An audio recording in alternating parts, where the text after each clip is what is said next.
Rebecca Lowe with you. Tim, could Ruben Amorim have done anything more to prevent that today? Well, I think it's always, the question is always about systems, and we see it with Ange Postecoglou. That's probably the leading headline of the season, is just a manager not willing to change.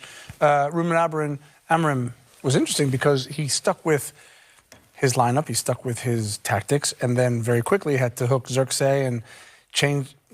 Robbie and I were discussing it. He changed it a little bit. It wasn't full out, but he had to stop the rot in the midfield, and he tweaked it a little bit.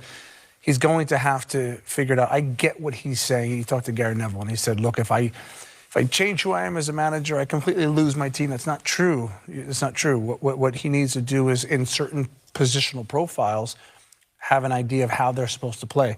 But you can tweak things. You can stuff another player in the midfield. You can go to a back four at times. It doesn't always have to be exactly the way you're going to do it.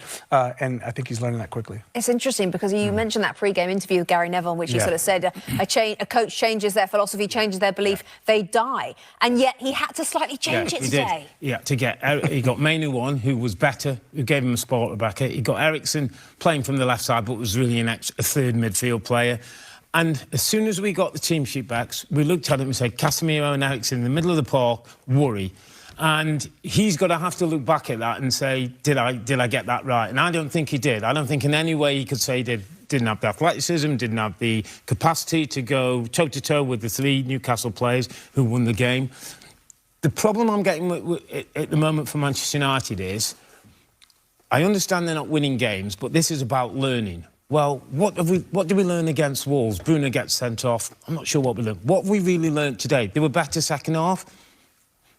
Newcastle dipped off a little bit and United were a little bit better because of circumstances, but it's not great. It's mediocre at very best. So, of the players that he's got and the tests that are going on, how many are we starting to get to a conclusion on?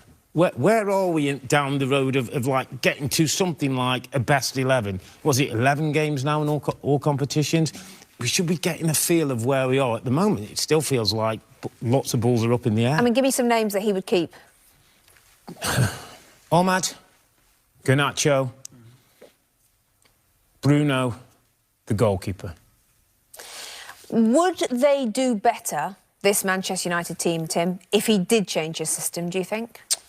Slightly. So it's not the system, it's the players. No, it's not. No, the system is a bit of a get-out. Yeah, the players are sort of. I mean, I looked at it today. Rashford, Yaro, Mainu, Garnacho.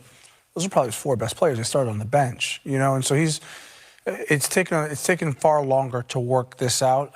Look, I think I've always stood by the fact they need to trim some of the fat, get some players out in January, which will be difficult. Get a couple in. Certainly an overhaul in the summer.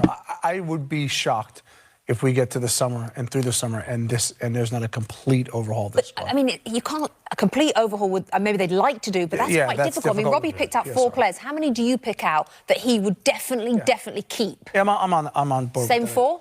Yeah, I mean, look, Bruno Fernandes. Yeah, I mean, who did you say? Onana, Bruno Fernandes, Ahmad. Yeah, Onana, just possibly. Just you know. Ahmad, yes.